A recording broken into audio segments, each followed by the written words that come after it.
চৈত্র থেকে বৈশাখ মাসে যে সোনালী আঁশের স্বপ্ন বুনেছিল রাজশাহীর কৃষকেরা 4 মাসের নিবিড় পরিচর্যা শেষে আষাঢ় থেকে শ্রাবণে সেই ফসল ঘরে তোলার পালা। মৌসুমের শুরুতে অনাবৃষ্টির শঙ্কা এবং ব্যয়ের অনিশ্চয়তার মুহূর্ত কাটিয়ে রাজশাহীর পাট চাষিরা এখন স্বস্তির নিঃশ্বাস ফেলেছেন। স্বরূপে আষাঢ়ের বৃষ্টি আশীর্বাদে কেবল পাট জাগ দেওয়ার সংকটই কাটেনি, বরং সোনালী আঁশের মানও হয়েছে উন্নত।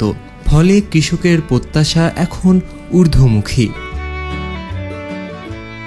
বাম্পার ফলনের সম্ভাবনার সাথে এবার পাটের ভালো দাম পাওয়ার হাতছানি কৃষকের সামনে।